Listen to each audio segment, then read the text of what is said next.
onset of NIL and the transfer portal, it is allowing players to develop further in college, and guys that would maybe be stuck on the bench at a power program and not have as much shine are having the ability to find themselves in the spotlight. Lane Kiffin came out and said we need to get bigger and more physical in terms of the offensive defensive lines, and that's why he went out and recruited that talent. Inside the transfer portal, only on SportsGrid.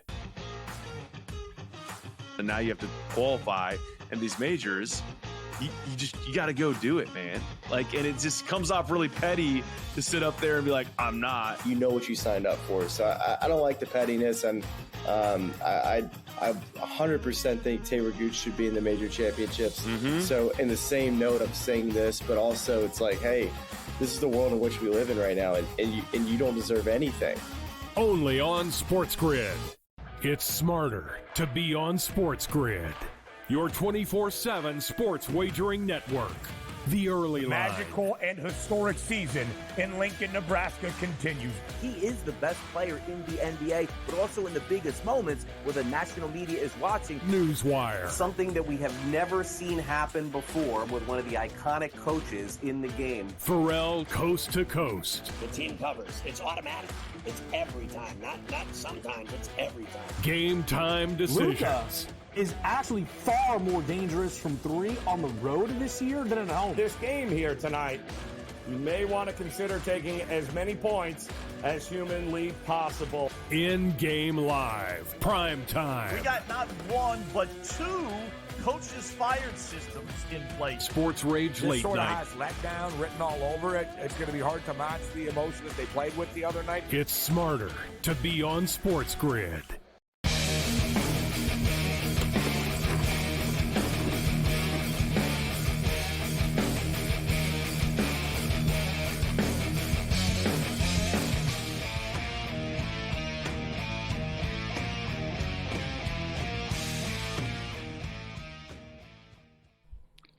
This is SportsRage. I am Morency. 4-3 for the Dallas Stars. A little under 4 minutes remaining in the hockey game. And the Stars are on the power play. Edmonton's got a shorthanded opportunity here. And they just caused a face-off coming up in Dallas's end. So 3:43 left. One thing about the power play, it buys time for the Dallas Stars where Edmonton can't pull their goalie. Can't pull your goalie when you're shorthanded. I've seen teams do it, which I think is insane. It's very stupid. It's a stupid move. No, you don't do it. Like, you don't see it often, but I've seen it once in a while, and I freak out about it because the thing is, Cam, if you pull your goalie when the other team is on the power play, you can't they're the icing the puck, right? Like, suddenly you're screwing yourself here. You are. Like, you have the empty net, you ice the puck, like when you're on the power play, I mean. So anyway, it buys another minute here for them. It's 3:43. Edmonton probably wouldn't pull a goalie till like 2 minutes left anyways. I don't know. I get the feeling we're not going overtime though, Cam. I think Dallas will hang on. I think Dallas score an empty netter and make it 5-3. I'm absolutely shocked because when Edmonton came out, Dallas always wins the first periods, Gabe. And then they were down 2-0. I'm like, okay. And I was like, going to do in-game live and get ready for SportsRage with you. And they didn't just score. They scored 3 goals, like ding, ding, ding. I was just like, that's the thing about like the 8 minutes Oilers. or something. They're a really weird team. Like, they look so good sometimes. And then when things go bad, they go really bad. After that first period, it looked like, wow, these guys are going to the cup. They mean business. They're going to the cup. They're flying around. They're like a teenage relationship. Everything's going great. And then all of a sudden, like, what happened here? Like, they panicked hard. And when Dallas scored 2-1, then it was 2-2. Then they freaked. That's and then why it was when they look 3-2. back at this game, they lost this game in an 8-minute window in the middle of the second period. Damn right. They were up 2-0. Boom. They collapsed for 9 minutes, and pretty much everything was even again after that. But they had this sort of, like we talked about with Skinner. Once you got to him, boom, the flood. Start out with the Canucks. Remember the Canucks got shut out? Like, it's like 10 minutes left in the game. They score. Then, boom, they score again. They nearly scored again. They did it in Game 7. Same thing. They were down 3-2. They scored 2 late ones. Bang, bang. Right? Like, Edmonton have these defensive lapses, man, and breakdowns. and their goalie doesn't save them. I think that's the difference. Like, if they had a great goalie, if they had Shesterkin, imagine the Oilers they'd be, I know it's easy to say, but their goaltending's not to blame, but it's not helping. Let's remember one thing, too, Gabe. We were on the air when Vancouver played Game 1. It was one of the biggest comebacks ever where Vancouver came back multiple goals to beat Edmonton. This has been happening for a long time. Yeah, they've blown a lot of leads. Yes, 3-0, and then Vancouver made it 3-2 and almost scored again. Like, this is an Edmonton Oiler problem that has existed for a while, and I'll give Dallas credit. They're one of these teams that when they're down, they don't flip out. Like, they're going, okay, we're down a couple goals. They're very solid. That's what I like about this team. Hey, I'm not saying they're better than Edmonton, but when I look at the players on their team, I'm like, you know what? Nothing will rattle these guys. We're Edmonton. The fact that they blew like a 2-0 lead at home and they were bad after that, Vancouver could have won that series because Edmonton played loose hockey. So there's still a long ways to go. Great series. They're pulling their goalie with 2:36 left. I think it's too early. Yeah. I agree with you. Me and you are old school, man. Like, me and you behind the bench. One little mistake, the game's over. Too early still for this. No, you score. How about $1.40, $1.30? Like that's still tons of time. I would play it out till the 2-minute mark. I'd say, all right, let's just see what happens. It's too much. There's 3 minutes left nearly here. Yeah, it's too much. Like, I've been playing this game our whole lives, Gabe. I'm like, 2:36. It's like, they don't understand. That is an incredible amount of time. And one mistake, you're down 5-3. Then what are you going to do? And Dallas didn't play around. Like, Dallas were like, Velski's like, I'm scoring in the empty net. Like, look at this. Boom. As soon as the first chance they got, they shot for the empty net. Oh, he just missed. Yeah, see, that's what I'm talking about. Like, that's I'm telling you guys, the game's over. It's over. I'm telling you, though, normally you'll notice players are warned. Listen, don't shoot at the empty net because it's going to be icing if you miss. So, like, you got to be careful with it. But Cam, when there's 2:36 left, players are like, screw this. There's a lot of time left, so I'm going to do it. And like, I'm with you. He turned around and flinged it, man. Like, I'm going to end this game right now. Guys, like, their eyes open up, man, when they see the empty net. Edmonton's buzzing around the net here right now. Now that I would have pulled the goalie now instead. Like, boom, 2 minutes now. I would have called in the troops here. Got a face-off coming up. $1.57 left. Bouchard just put it over the glass on a deflection. All these games are 1-goal games, though, Cam. If you have the patience, just take plus 2.5, like, for both games all the time, or like 1.5. All these games, they either go to overtime or they're 1-goal games for the most part. The 2.5 is better. A little bit of insurance, though. Great point. And the Rangers are up after like a horrible breakdown, and got to give Barclay Goodrow a lot of credit. It's the whole thing about hockey is people don't understand. It's always those fringe players. And Lafreniere has really stepped up his game for the Rangers as well. It's like, Panarin, it's all these other guys. And that's what happens in the playoffs. But Florida's down 2 goals. They tie it up. And you're like, here we go. But that's the thing, Gabe. And then you take them plus 2.5 and 1.5. You got that in your back pocket. And then I'm thinking the Rangers don't lose in overtime. I get greedy, though. I don't win in overtime. But got to give the Rangers a lot of credit. I don't know how the hell they do it, but they find ways in overtime, and they score the best goals, always getting a guy in front of the net with pressure. Kudos to them. Florida played them, but they got the W. That's all that matters. And Dallas puts it in the empty net, as we stated. There it is. Yep. Too early to pull the goalie. That much time. And you see what we should coach. We should coach. You see what, like, come on. Like, what are these guys doing? Way too early.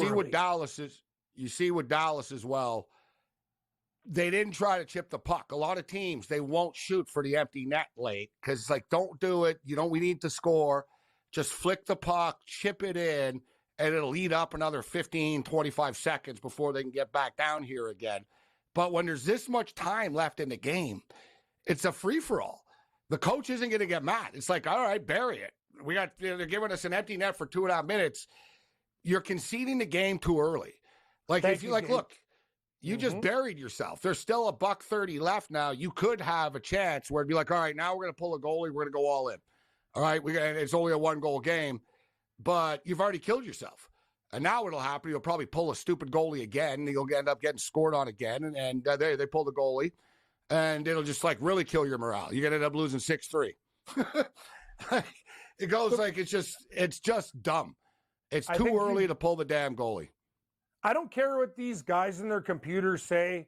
you play the game, it seems like they're like, oh, 2.5 minutes. It's way too long. 1.5 minutes with control of the puck is a lot of time, Gabe. It's almost a full power play. That's the whole thing that I don't understand about. I don't care what your computer says. You make one mistake and the other team scores on a steal, the game is done for you. You have to pick the right time to do it. And you're right. I don't think, hey, it might be one day $1.45, $1.28, whatever, but like just under 3 minutes to pull a goalie to me is crazy because you're right. You concede the game. They score, you're down 2, party's over. I think it's a bad. And also, you need to know your opponent as well. And even I knew. I was like, watch what Dallas are going to do, guys. These guys are like grown men and stuff on their team. They're not going to play around. They're going to flick the puck at the net. And they did. Call. They were like, no, like, you know, they didn't once try to chip it down. Every time they got it, they shot at the net. Because they were like, all right, you're giving us 3 minutes to finish this game off with an empty net, and we will. You know, if you remember the Vancouver Canucks, they were down 3-1 to the Nashville Predators in a game. Tocchet pulled the goalie. They were down 2 goals. He pulled the goalie with 3 minutes left, and they were down 2. And they scored, and he put the goalie back in for a minute again. He goes, all right, you go back in now. And then they pulled him again with like 1:17 left again because Tocchet's been around long, old school, knowing if we pull the goalie too early, they're going to finish this game off on us. Can't, like I said, like teams will shoot at the net if you do it this early. Rookie mistake by the coach of the Oilers. I agree.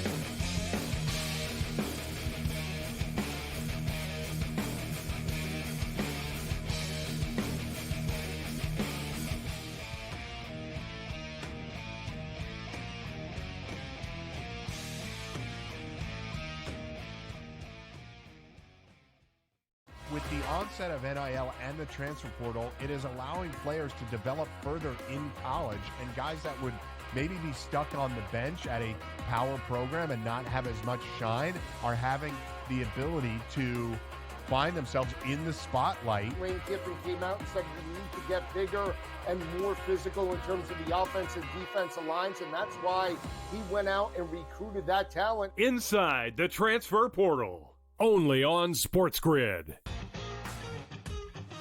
And now you have to qualify, and these majors, you got to go do it, man. Like, and it just comes off really petty to sit up there and be like, I'm not. You know what you signed up for. So I don't like the pettiness, and I 100% think Taylor Gooch should be in the major championships. Mm-hmm. So in the same note, I'm saying this, but also it's like, hey, this is the world in which we live in right now, and you don't deserve anything. Only on SportsGrid. It's smarter to be on SportsGrid. Your 24/7 sports wagering network. The early line. Magical and historic season in Lincoln, Nebraska continues. He is the best player in the NBA, but also in the biggest moments where the national media is watching. Newswire. Something that we have never seen happen before with one of the iconic coaches in the game. Pharrell coast to coast. The team covers. It's automatic. It's every time. Not sometimes. It's every time. Game time decisions. Luka is actually far more dangerous from 3 on the road this year than at home. This game here tonight, you may want to consider taking as many points as humanly possible. In-game live. Prime time. We got not 1, but 2 coaches fired systems in place. SportsRage late sort night. of has letdown written all over it. It's going to be hard to match the emotion that they played with the other night. It's smarter to be on SportsGrid.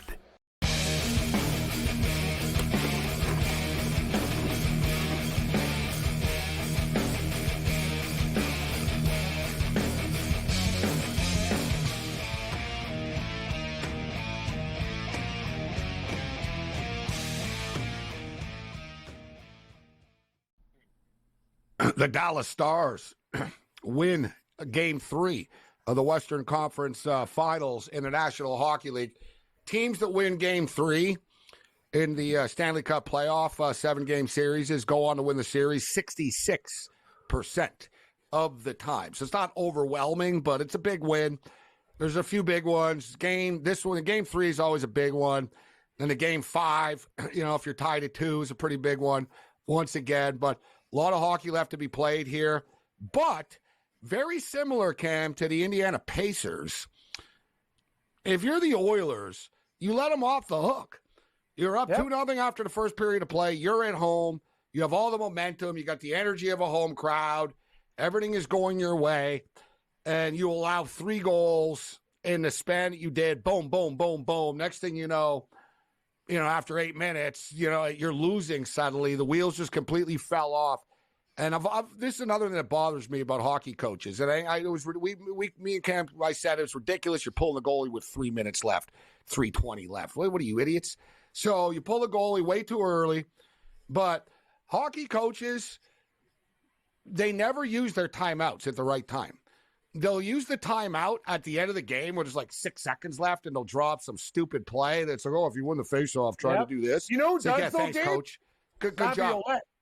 When Florida came back and tied it, he went, enough. And he that's why. That game, that guy gets That's it. why this Knobloch guy tonight, right away, you stop the bleeding, and you're like, all right, we got to call timeout because you got to know your own team. And no, my guys are going to collapse. We collapse whenever we get like these ambushes. We don't survive these ambushes. And he didn't slow it down enough. And then, boom. They had their chances, though. They came back. They tied the game again. Give credit to Dallas.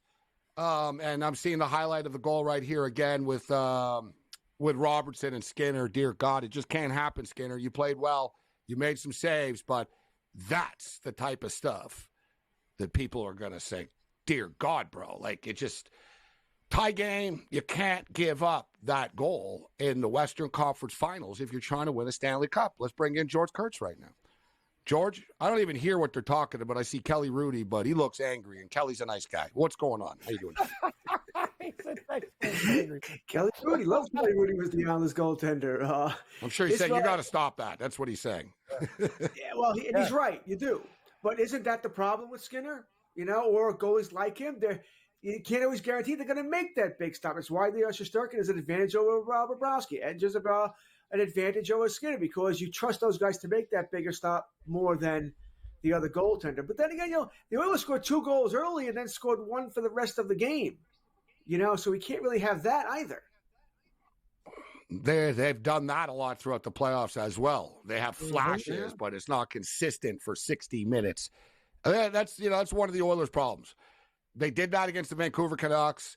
They blew the 4-1 lead in Game 1. They ended up losing 5-4. They nearly blew the Game 7 when Vancouver came back. It was 3-0 the game I was at. They scored 2 goals late. There was another game that they nearly blew. They've blown leads. They blew a lead against the Kings once, Cam. Remember, they were up on the Kings, and it just fell apart on the Oilers. And you can't say it's immaturity. This is the problem with them. Like, you've got veterans. Like, Connor McDade's been around long enough. Draisaitl, Evander Kane, Hyman, Bouchard, all of them. They're not young players anymore. That's why it's surprising that this stuff happens to them, Cam. You know what it is, Gabe? And the thing why I like Dallas to go deep, they lose the first game of every series, and it's kind of like, okay, so what are we going to do in the second game?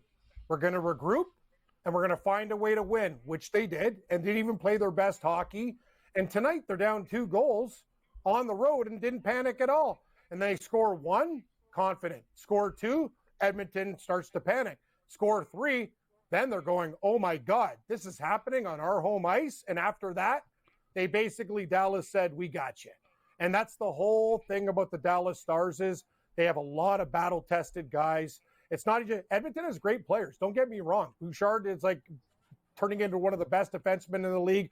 Nugent Hopkins is underrated, all the guys that they have. But Dallas, I look up and down their roster and I go, they're a group that knows if we're in trouble, there's not going to be a problem. We'll find a way to get out of it. It's like people that have worked together for a long time. It's like, we got you.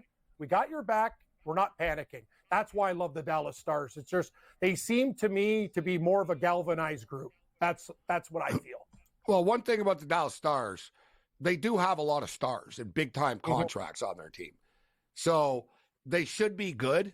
But I think about the Stars, and it's a good point, one thing with them, they all play their role so well. They all know, I'm supposed to do this. This is what I've got to do. The Oilers sort of play a little bit freestyle a bit, you'll see sometimes. Like I said, the wheels will fall off. It'll become individualistic. they'll watch like, oh, but look at Connor go up the ice. Like the Oilers are more individualistic. They get goals from Hyman crashing in front of the net and like these, tip-ins and stuff, but they don't get the sustained pressure. I talked about that against Vancouver. There wasn't like sustained pressure against the Vancouver Canucks often. It would be like, boom, oh my God, look at that slap shot. Oh, they scored. But it wasn't like sustained. And Dallas is sort of like Vegas, Cam. Like they come at you for 60 minutes. They won't tap out. They skate. They forecheck. They play 200 feet, right? They're a veteran team that's had a lot of heartbreak in the past too. So like they're trying to play through frustration right now. I thought, George, I said on Friday's show, I think both series will end up being tied at 2 after 4 games. But here we are right now that the road team has actually won both game 3s. The Rangers yesterday, and now the Stars tonight. So I would expect that the Panthers win tomorrow, but there's a lot of pressure on them now to win. There is, but they should have won game 3, right? I mean, the Rangers and Shesterkin stole that game. The Panthers outplayed the Rangers. They really should have won that game. I might ask the question, which game 3 Yeah, but the Rangers do that a lot, though, bro. They did that to the Carolina. The Canes would be like, we outplayed these guys and we lost. Like, the Rangers can look at the Rangers. They should have lost to Carolina, and Florida's dominated them, but they're still winning all the time. Shesterkin, the better goaltender is winning. It's the goalie. Yep. That's it. There's good goalies, but he's been elite. He's the best. The best.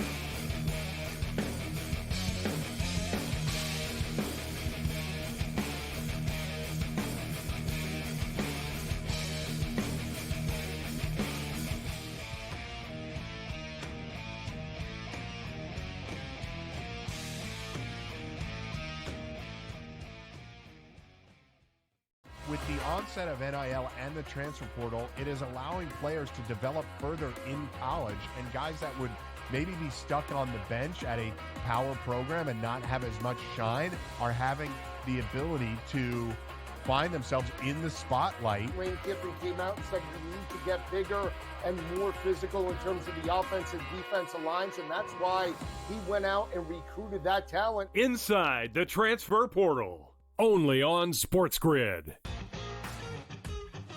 And now you have to qualify, and these majors, you got to go do it, man. Like, and it just comes off really petty to sit up there and be like, I'm not. You know what you signed up for. So I don't like the pettiness, and I 100% think Taylor Gooch should be in the major championships. So in the same note, I'm saying this, but also it's like, hey, this is the world in which we live in right now, and you don't deserve anything. Only on SportsGrid. It's smarter to be on SportsGrid. Your 24/7 sports wagering network. The early line. Magical and historic season in Lincoln, Nebraska continues. He is the best player in the NBA, but also in the biggest moments where the national media is watching. Newswire. Something that we have never seen happen before with one of the iconic coaches in the game. Pharrell coast to coast. The team covers. It's automatic.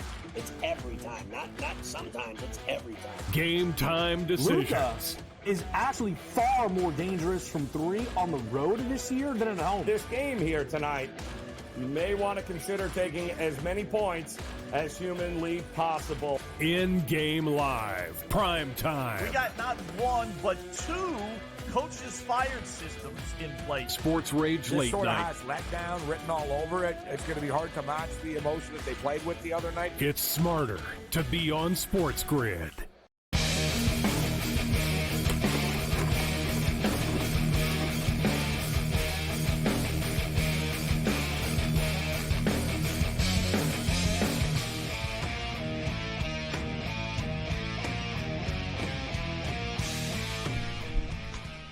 The Dallas Stars have beaten the Edmonton Oilers in the Edmonton Oilers annual post-game psychiatry session has begun with the media. And, dude, they've got there's 80 people with Mike's and McDavid's face in a locker.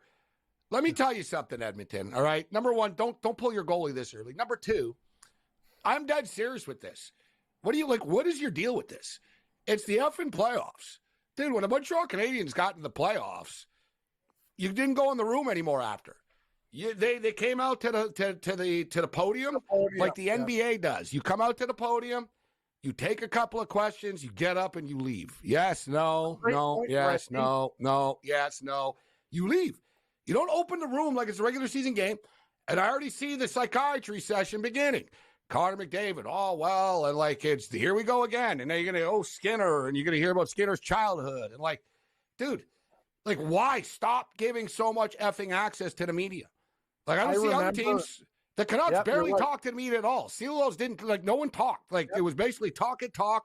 They did brief little, we're mandatory. Yes, ask your question. But not this prolonged Q&A. It's draining. Like the players, if I was like, they should already be like, flush this out. I'd already be cranking music in the room if I was the Oilers. I've already got the media out of here. And it's not like somber. We're not playing sad music or anything. Boom. We're on to the next game. We're on to tomorrow. But you can't go on to tomorrow. You got Mark Spector from the Edmonton Journal asking you questions. It's like, no Coldplay? Press conference owner. It's over. Like, hey, here comes the Coldplay. We got questions. I remember when I used to follow the Leafs, Gabe, good point. They go, you get 2 scrum questions with Sundin and the main guys on the team, and then Paul Hendrick, the guy who was working for the Leafs network, he'd get the rest, and then after that, podium. There's no extras. There's no lingering. You're gone. Get your tape. If you want to talk to the 5th defenseman or 6th defenseman, if you can find him before he hits the showers, go get him. Like, you know what I mean? But, yeah, with Edmonton, it seems like a lot of their star players are open for business, and that's not a good thing. You'll notice the Rangers, actually. It's a good example. If you notice the Ranger players, they're on the podium. They're not in the room. Because Laviolette knows, I'm not going to let a bunch of people in this damn room. Like after it's the playoffs. It's like a private, you know what I mean? It should be private. Like, I'm just amazed by. I don't know why they do it. I don't know if it's like a tradition and they like giving access to their media, whatever the hell they do. But it's too much. Like if I was Connor McDavid, I would tell them, listen, you got to limit this. It's too much. Yeah. It's draining. Like, you know, I'm telling you, they're going to be there for like an hour. It should be over already. Like I said, it's over. Go ask the Dallas Stars questions. Leave us alone. How do you feel, George? How do you feel about that too? Because I would say, Gabe's, for the Canadian teams, it happens a lot more. I find they linger a lot more. But how do you feel about this? Like they got to relax, because I don't want people in my face after I lose a hockey game. We'll figure it out ourselves. I didn't even know teams allowed you still in the locker room, right? At most teams, or it's podium. Islanders is podium. That's the Islanders, right? That's the podium. They put 3 guys. Yeah, because Lamoriello's old school and not dumb. He's like, we're not going to let a free for all in our room after a playoff game. I mean, we work in the media, so it's actually we like to be in the room, right? So it's kind of ironic that we're rarely against it. But as from a team, no. If I lose a game, I don't want to talk to anybody. You know, I don't want to deal with the media. I wouldn't want to. I mean, how do you feel about today's game? Well, we lost. I feel lousy. I mean, what are you expecting anybody to say here? You know, and it's the same questions over and over again. So I'd get tired of it. I used to be I was never a fan. Like, as you stated, what are you going to say after, right? You know, they lose. You get these generic questions after. Everyone's in a bad mood and stuff. It's better to wait. You know what I mean? But it is what it is. I got into it once with it wasn't I got into it. I just asked a question, and it was, who was the pitcher? I think it was Javier Vasquez. Pretty sure it was Javier Vasquez. He gave up a home run to Barry Bonds, and I just asked the standard stupid baseball question: what happened on the pitch that he gave up the home run to Bonds? And he looked at me. He goes, "What happened?" He goes, "What the F do you think happened?" He goes, "I threw it. He hit her over the wall." He goes, "That's what happened." Next question. It happened to me, dude. But then he came back to me again, and he goes, "You should know better." He goes, "I know you should know better." Yeah. And then he got like madman. He goes, "Man, you think I'm the only effing guy that is giving up a home run to Barry Bonds, man?" Yeah. Right? And then there's a guy in the media I know, and he sort of looks at like his locker. And like Vasquez flips out. He goes, "What are you looking at my phone for anyways?" To another guy. It was like, whoa. It was like, that's what I'm saying. All it takes is one question and a hot head, and next thing you know, like it's like fireworks, right?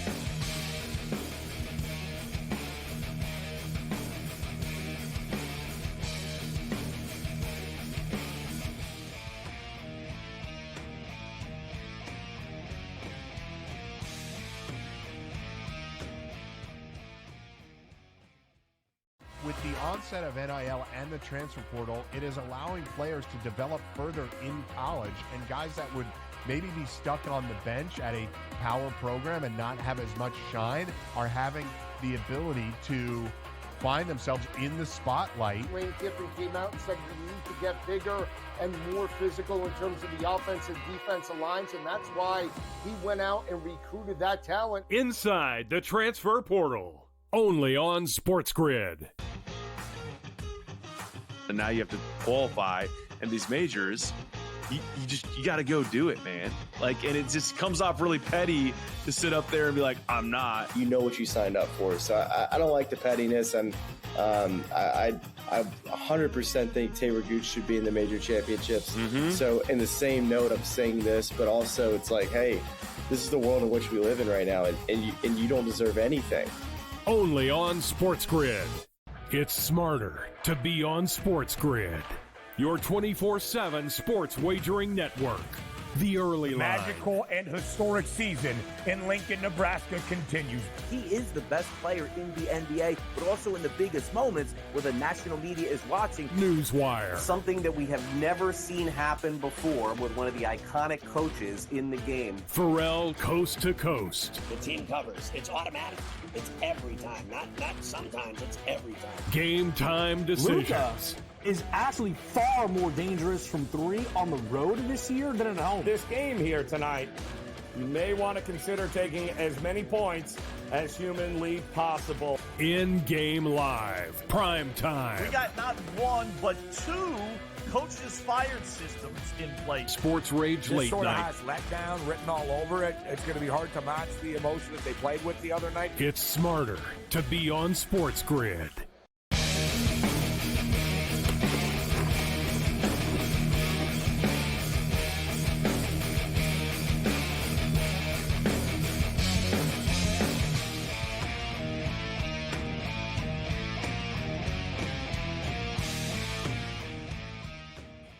This is SportsRage. I am Morency.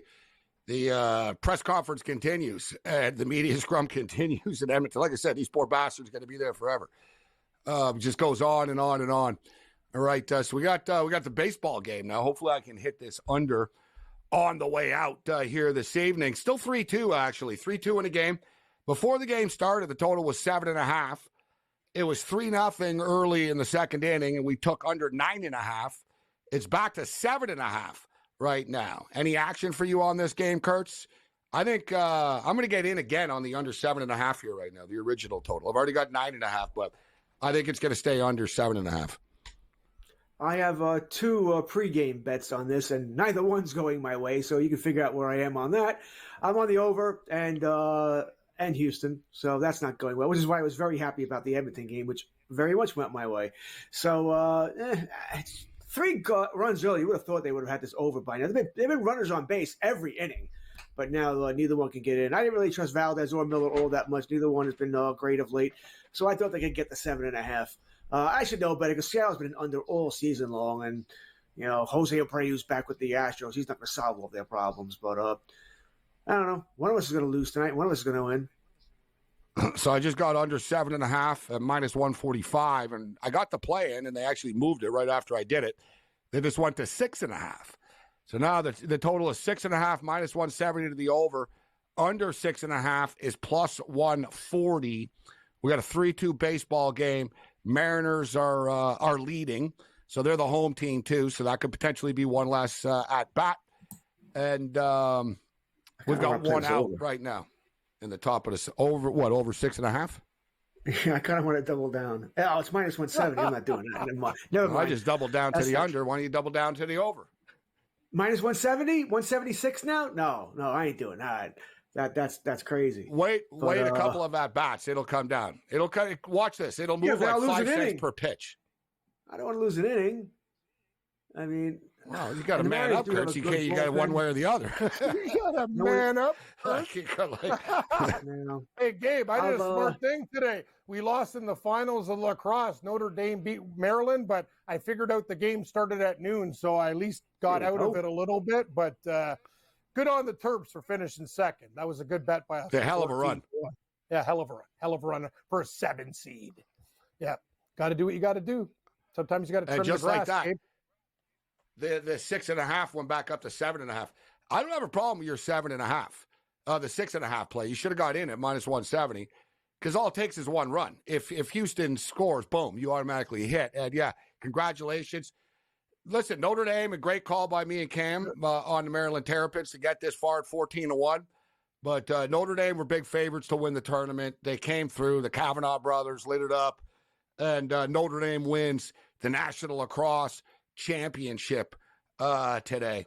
So we got a 3-2 game, and Houston have a runner on first. I watched some of it, Morency, and I'm going to tell you, I played field lacrosse. Some of the moves those Kavanaugh brothers made, like behind the back goals and stuff like that, it was fascinating. And that's really hard to do in tight space against like good teams like that. And those are some really good lacrosse players. But I'm going to tell you this, another tip for tomorrow. So the Rangers are up 2-1 in the series. Just for everybody betting, I think if you're going to take Florida, you got to take them in the series too. I think it's really urgent that if you're going to take a team in a game, you need to take them like it's the Mark Lawrence theory, Gabe. We've talked about it.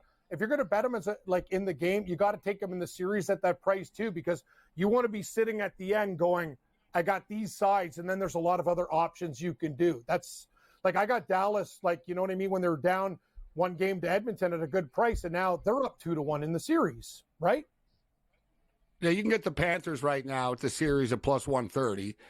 And if they win this game, then they'll be the favorites. Yeah, it'll flip after, and you could after.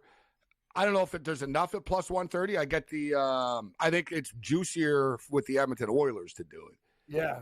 The Oilers right now are plus 210 to win the series. Wow. That's the new series price. Oilers plus 210, Dallas Stars minus 260, the Rangers are minus 155, Panthers are plus 130, but it's a good call, Cam. I would agree with that because the Panthers will become favorites in the series. But the Rangers have the home ice, so we can't forget about that. And another thing is, too, the Panthers suck at home. They're not a very good home team. That's the thing, but I want the road team. Like Dallas won on the road tonight. Rangers won on the road in Florida. I love road teams in the NHL playoffs. So then you like the Rangers again tomorrow, then? I don't know about that, Gabe. That's tough. Well, I'm saying, you're right. Road teams win. Yeah. Road teams win all the time. We just saw it again. But Florida specifically, they really do not have a home ice advantage. Like, it's just no one is intimidated going into this. Like, it's just they don't. A lot of Ranger fans. You called it. You called it. They've won on the road throughout the playoffs. And a lot of Ranger they lose at home. They're the best as I hear, let's go Panthers. I'm like, is that let's go Rangers? Sometimes I can't tell. When I'm listening, when I'm watching the game, I'm like, man, then I see all those guys in Ranger jerseys. You called it. Snowbirds, East Coasters, Rangers travel New York to Florida. Like, there's a lot of Ranger fans in that building, right, George? You're an Islander fan, and you know that too. They travel. How much is it, George, from New York to weekend Florida? Wages, and Cam and I would rail against the Florida because they didn't have any fans. Period. Right? We used to hate against automatically rail against Florida because their fans would never show up for any kind of games there. This before Florida became the team they are now, but still, the point remains the same. Mm-hmm. No, they've always done okay with attendance. You know what though? Because they've been saved all the time by visiting fans. Yeah, like it's not just New York. Like when the Montreal Canadiens play there, there's a ton of Quebecers that live in Florida. Good call. So when the Canadiens play there, they sell out. When the Leafs play there, they sell out. When the Rangers play there, they sell out. When the Blackhawks play there, so they've been saved by that. But it's not a terrible hockey market. They're into it. Listen, Drew Martin is a Panther fan, and like he says people in South Florida are bandwagon jumpers. So if the team is good, people will like them. If the team is bad, people won't care. It's like our boy Joey Odessa in Florida. If the Miami Hurricanes were hot that week, he had a hurricane hat on. Remember 2 weeks later? Costin, he was all decked out. FSU were undefeated. He was all decked out. FSU tracksuit. He's like, no, FSU, man. That's the team. That was awesome. You called him out. You're like, dude, weren't you a Hurricane guy? Guys, No. He goes, whoever's winning, Gabe. Whoever's winning. Yeah, Frank front runner. Love it. Yeah, he admitted. He goes, I'm the biggest front runner ever. Remember, he started showing us. He goes, yeah. If they're winning, I wear it, and if not, I don't. That's cool. But Florida's like that, though. It really is. That's why those college football teams all sort of switch like powers. Like whenever one of them get good, all the good kids in the state want to play for that team. They don't care about the other teams. So now, like Florida State are good again. Everybody wants to play for Florida State. Nobody wants to play for the Florida Gators, right? And before, it was like, oh, I want to play for the Florida Gators. You know what I mean? The Hurricanes are the ones that are sort of on the outside looking in, but they've paid a lot of money for NIL players this year. Expectations are very high with the Miami Hurricanes. They got Cam Ward transferred over from Washington State as their quarterback. And speaking of college, you had the National Lacrosse Championship. So props to Notre Dame for winning. But we'll have our boy Gamblu on later in the week, and we'll get into this throughout the week. But the College Baseball World Series starts on Friday. The teams have been announced, and the times and brackets have been announced. There's a million games coming up, and there's 2 games, and the teams you lose, and then you play an elimination game. So, it's a whole production before we get to Omaha. But 11 teams from the SEC are in the tournament. They're so good. The SEC is the dominance at the top of the board here as far as favorites.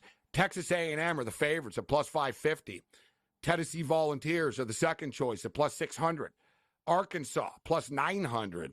Kentucky 10-1. LSU 12-1.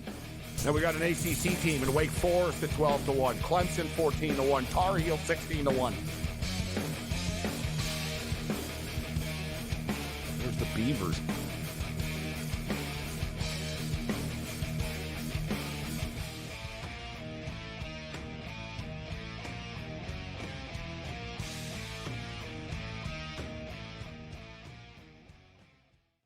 With the onset of NIL and the transfer portal, it is allowing players to develop further in college, and guys that would maybe be stuck on the bench at a power program and not have as much shine are having the ability to find themselves in the spotlight. Lane Kiffin came out and said we need to get bigger and more physical in terms of the offense and defensive lines, and that's why he went out and recruited that talent. Inside the transfer portal, only on SportsGrid.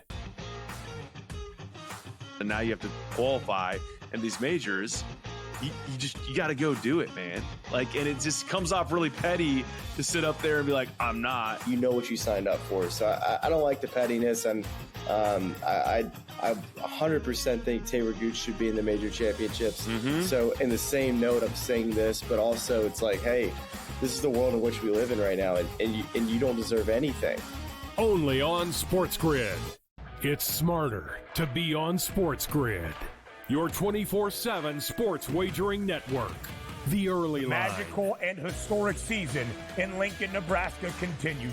He is the best player in the NBA, but also in the biggest moments where the national media is watching. Newswire. Something that we have never seen happen before with one of the iconic coaches in the game. Pharrell coast to coast. The team covers. It's automatic. It's every time. Not sometimes. It's every time. Game time decisions. Luka is actually far more dangerous from 3 on the road this year than at home. This game here tonight, you may want to consider taking as many points as humanly possible. In-game live. Prime time. We got not 1, but 2 coaches fired systems in place. SportsRage late sort of night. has letdown written all over it. It's going to be hard to match the emotion that they played with the other night. It's smarter to be on SportsGrid.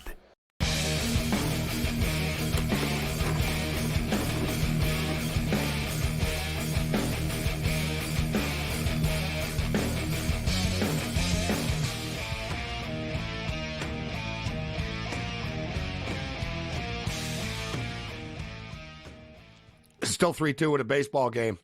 So we're at the bottom of the 7th inning right now. Mariners have a runner on first base. There's 1 out. In-game total is 6.5, minus 150 to the over. Under 6.5 is plus 120. Astros are plus 310 to come back and win. Mariners are minus 425 right now. And let's get, I wanted to check in on the updated baseball numbers, actually, because as far as the futures are concerned, you have to believe that the Atlanta Braves losing Acuna in the big picture is going to be a big problem for them. Yet, it really hasn't changed that much. There's an assumption that the Atlanta Braves will address this and be aggressive. They've already lost Spencer Strider for the year. Now they lose Acuna. The Los Angeles Dodgers, despite their 5-game losing streak, are still the World Series favorites right now. And the Phillies are the second choice. The Yankees are the third choice. And then the Braves are the fourth choice. You know, George, these series, baseball, you play 162 games, man. It comes down to an F and 5-game series after, right? Yep. So it's all kind of a crapshoot when you talk about baseball futures. But how does Atlanta survive this in the big picture? Now not having Acuna as well. I know they're a hell of a franchise, and let's see what they can pull off before the trade deadline and what they come up with. But if you're the Phillies, I mean, I always thought it was the Dodgers on a collision course with the Braves and or the Phillies. Now it seems like it's the Dodgers and Phillies in the National League, and kind of the Braves are an outsider now. Yeah, I know people are pointing out, and very true, that the last time the Braves won the World Series, well, Acuna missed that season, right? That's on the season he tore his ACL in the outfield. But the problem is they also lost Strider. You know, I think you could maybe afford to lose one, but losing both, I mean, you just don't have that kind of pitching staff right now. Charlie Morton got lit up today. You know, Chris Sale looks great, by the way. Who would have thought that? But, you know, I just don't see it. You know, I think they will make a move, right? Right now you got Duvall and Kalenic in your outfield. You're going to have to do better than that. You know, you were platooning those guys, so you don't believe one can hit righties, you don't believe the other can hit lefties. So you got to go out and make a move here. But who are you going to get? Tommy Pham? You know, you're going to get Rosario back? I mean, you're not going to get a super stud here. So I think the Braves are sort of screwed here. I think they'll make the playoffs, but I think the Phillies will hold on. They're going to hold on to win that division likely anyway. They have a 6-game lead, but I like the Phillies to win the East. And yeah, I do think it's the Phillies and Dodgers on that collision course. Guys, we're people of value here, Gabe. And when I look at that board, I look at the American League and Kurtz's Yankees are there. The best thing about it is it's a battle of National League Titans. You're getting the Baltimore Orioles at 12-1. I know, like, there's a lot of things going on there, but one of those teams, even if they get there, you're like, and I understand what happened last year, Gabe, and I'll give you credit for it. You said they're a young team. They're going to figure it out, but they're a damn good baseball team. And you look at that number and you're like, you don't think they're going to go out and get some help too? All their young guys. That's the question. Will they? That's the exact question. If they do, if they're willing to spend on their young prospects, they can blow everybody out of the water. Everybody. They can get whoever they want. They do. I think they probably will be pretty aggressive. Thing about the Yankees is they haven't even had Garrett Cole yet, right? Which is pretty crazy. So, you know, to accomplish this that they have, so they're going to be adding a great pitcher. The Yankees are the real deal, but I understand the value with the Orioles, Cam, and it is true. Sort of like the T-Wolves. Last year I said, I was like, man, the Orioles are going to lose. I bet against them every game, actually, and I think they got swept, didn't they? I don't think they won a game. But it was a lot of pressure for them. I don't think they get all the way to the World Series, though, this year. I think the Orioles will go, you know, they'll begin to climb that ladder. They'll win a playoff series, maybe 2, but I don't think they go to the World Series. You think the Orioles go to the World Series, Kurtz? I certainly hope not. All right, because that means they would beat the Yankees, right? Well, if they win 2 series, that means they do go to the World Series, right? So, I like Cam was saying, I'd like to know what kind of moves they're going to make. They just lost Means. You just lost Kramer. So you're down 2 more starting pitchers. Bradish's elbow's like hanging on by a thread here. What if that blows too? You probably need bullpen help because Kimbrel's not the answer at closer there since you don't have Bautista. So they need to make some moves. If they were to add a good starting, but doesn't have to be great, but a good starting pitcher and a good bullpen piece, then I think they are the best team in the American League. I love that hitting. Love the Yankees. But as good as Cole can be, how much better can he make the Yankees? They're already pitching great. You saw last year. Yankees need a third baseman. It was the kids on the Orioles that didn't hit last year in the playoffs. Oh, so it's sort of like the Leafs. You can add other players, but no, your guys need to get it done. So it's just you got to throw Rushman out there and Henderson out there and hope that they just sort of continue to climb the ladder in big games. It's tough in the baseball playoffs. And you know what? At this point, too, man, maybe the Kansas City, you don't want to talk about value? The Kansas City Royals, there's your value. These son of the bitches will make the playoffs. And what's the Royals number right now to win the American League? They're not going to pitch this well all year long. What's the number? What's the number? Trust me, I wish it's a dream too, Gabe. But the thing I like about the Orioles is because exactly what you're talking about, Guardians 15-1. Yeah, Kansas City Royals. 19-1 on our screen here. I need more. Here's the thing. That other division with Seattle, everybody else, Texas is going to get some guys back. The reason you look at the Orioles is, okay, if it's not the Yankees, I look at everybody else and go, then who? That's the whole thing. Like, the Guardians are good, but they're in a weaker division. Kansas City's been Texas awesome. They've been making us money. That's the thing. They got to get their guys back, right? But I'm just saying, to George's point, like with a couple pieces there, it's a really good number for a team that can rake. If they can get any type of pitching, it's scary. That's all. If they're willing to give up some of their young players and spend some money, maybe take on a larger contract or two, they're a dangerous, dangerous team, the Orioles. And they don't need those young players. They have 17 guys that can play shortstop and second base. They can trade some of these guys. No one's going to replace Henderson. You still got Holiday, you got Cowser, you got Westberg, and these are guys who are They screwed up when they were getting better, and they got rid of like 2 wicked arms in their bullpen, which they should have kept in their organization because they need them now. That's the problem, you moron. Like the guy in charge, if you and Gabe were in charge, like we're getting better. Why would you get rid of guys that are absolute shutdown bullet arms? And now they have to go out and get them and give up people for them? You had them. That's the problem. Yankees have 14 consecutive starts of 5 innings plus from their pitchers. Only the 4th team in Major League Baseball history to do this.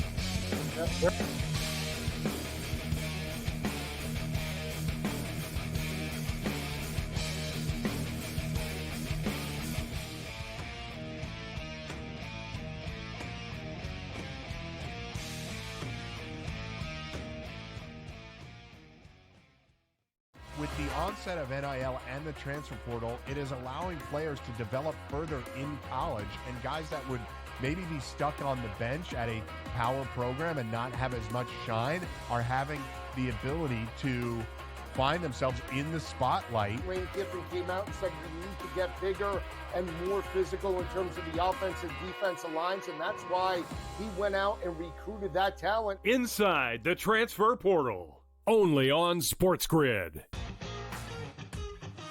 And now you have to qualify, and these majors, you got to go do it, man. Like, and it just comes off really petty to sit up there and be like, I'm not. You know what you signed up for. So I don't like the pettiness, and I 100% think Taylor Gooch should be in the major championships. So in the same note, I'm saying this, but also it's like, hey, this is the world in which we live in right now, and you don't deserve anything. Only on SportsGrid. It's smarter to be on SportsGrid. Your 24/7 sports wagering network. The early magical and historic season in Lincoln, Nebraska continues. He is the best player in the NBA, but also in the biggest moments where the national media is watching. Newswire. Something that we have never seen happen before with one of the iconic coaches in the game. Pharrell coast to coast. The team covers. It's automatic. It's every time. Not sometimes. It's every time. Game time decisions. Luka is actually far more dangerous from 3 on the road this year than at home. This game here tonight, you may want to consider taking as many points as humanly possible. In-game live, prime time. We got not 1, but 2 coaches fired systems in place. SportsRage late This sort of night. has letdown written all over it. It's going to be hard to match the emotion that they played with the other night. It's smarter to be on SportsGrid.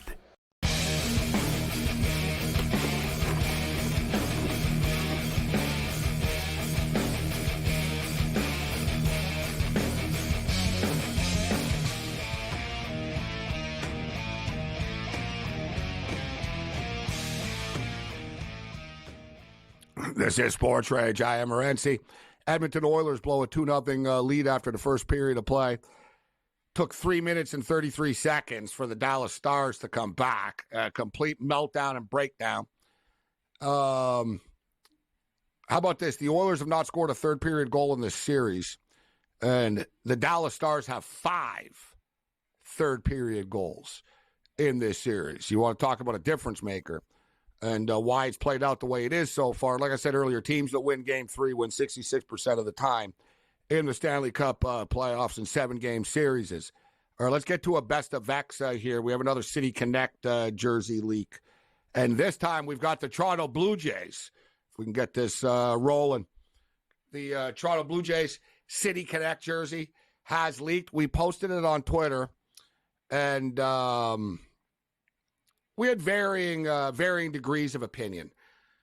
Some people liked it. Some people were indifferent. You know, some people were sort of like all over the place with it. If we could get it up, like sort of like now.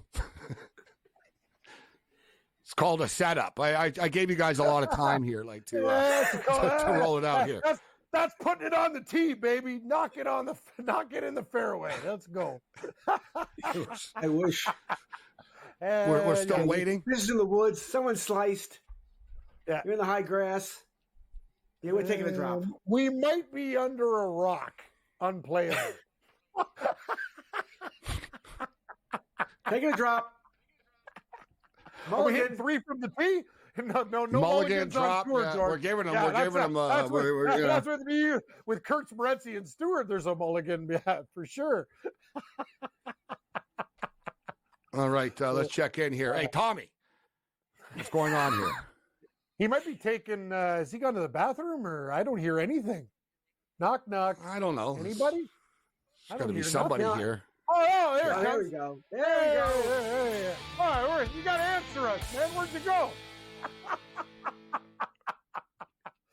Took a long time. All right, so the Toronto Blue Jays. So we got the bumper. Give me the damn jersey. All right, there we go. Yeah, you know what? Looks like the There's Mets. the Toronto City Connect jersey. If that said the Mets, that'd be perfect. If that was the Mets and a New York skyline, that'd be the Mets. It's the same colors. It's not the blue, worst. orange. I like the tower, but it's all right. I'll give it. What do you think, Morency? What do you give it out of 10? A smooth 6.5? Yeah, I give it a 7. 7's fair. I hate these things. I don't think this is bad. I don't think this is bad. I gave it a 5.